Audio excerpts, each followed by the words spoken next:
En fait, moi, je me souviens pas très bien comment j'ai commencé. Mes parents n'avaient pas de télévision, donc j'ai pas pu voir de magicien à la télévision.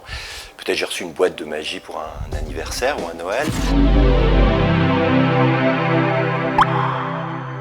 Ce dont je me souviens assez précisément, c'est que tout de suite au départ de la magie, il y avait aussi le théâtre, il y avait d'autres choses. Moi, j'ai grandi dans une banlieue parisienne, au 6 avenue Villeneuve-Saint-Georges à Choisy-le-Roi, et au 4 avenue Villeneuve-Saint-Georges à Choisy-le-Roi, il y a un théâtre, le théâtre Paul-Éluard, qui s'est construit quand j'étais enfant. Et moi j'ai eu beaucoup de chance parce que mes parents m'ont emmené voir les spectacles qui étaient diffusés là-bas au théâtre. Et au moment où moi je tombe un peu dans la magie, où peut-être je reçois cette boîte de magie pour Noël, je me souviens que mes parents m'emmènent voir un spectacle d'un metteur en scène. Je me souviens même plus si c'était un Brecht, un Molière ou quoi que ce soit, je ne sais plus. Je sais juste que c'est un type qui s'appelait Beno Besson, qui faisait la mise en scène. Et il y avait des effets de magie dans le spectacle. Il y avait notamment, je me souviens d'un truc génial, il y avait, à la fin d'un acte, on était dans un salon, il y avait des fauteuils, des fenêtres, enfin une espèce de décor de salon.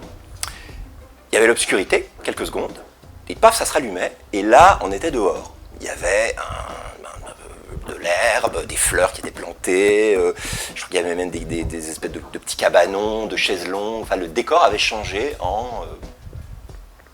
je sais pas, le souvenir fait qu'on a tendance à rétrécir, mais je dirais en quelques secondes, le truc avait complètement changé. Donc ça a été une espèce de déclic en me disant que très tôt, la magie, elle pouvait être dans les boîtes de magie, et donc dans le domaine des magiciens, un peu traditionnel, mais il pouvait aussi y avoir de la magie dans d'autres endroits, au théâtre ou ailleurs, quoi, que chez les magiciens. Ça a été un truc important, et puis j'ai continué à aller voir des spectacles au théâtre Paul-Éluard, plus j'avançais aussi dans mon parcours d'apprenti magicien, où, comme apprenti magicien, je collectionnais les boîtes de magie pour les enfants, puis après je suis allé chez Mayette Magie Moderne, où je connaissais le catalogue par cœur, et je demandais à mes parents de m'acheter des trucs pour mes anniversaires et mon Noël.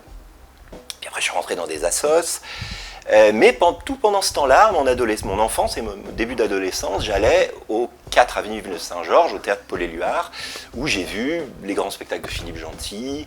J'ai vu la danse contemporaine américaine, Momix, Pilobolus, des gens qui travaillaient sur des effets optiques, beaucoup, hein, des effets d'ombre, des effets cinétiques, qui utilisaient le corps comme une matière voilà, pour produire aussi des illusions. J'ai vu beaucoup de marionnettes, de têtes d'objets, et donc des gens qui utilisaient la magie, qui utilisaient une idée de la magie, mais pas forcément dans un numéro de magie, qui le mettaient dans le cadre d'une représentation théâtrale ou de cirque ou de marionnette ou de danse, de tas d'autres choses, d'autres contextes. Et donc assez tôt, il y a une espèce de grand écart, hein, parce que je vois bien que ces choses-là ne se rejoignaient pas entre mes camarades que je pouvais côtoyer à la FAP à l'époque, hein, devenue FFAP maintenant, qui étaient des gens passionnés comme moi par la magie, mais par les trucs, sur comment ça marche, un peu la technicité de ça. Et puis, d'un autre côté, hein, autre part du grand écart, les spectacles que je pouvais voir de metteurs en scène qui convoquaient du magique, de l'illusion, des choses étonnantes, inexplicables, mais dans d'autres contextes. Donc très tôt, dans le déclic même qui me fascine dans la magie, il y a cette espèce de double voix, et la complexité de mêler les choses, quoi, de se sentir toujours un pied dans le théâtre, enfin un pied voilà, ailleurs, et puis un pied dans la magie.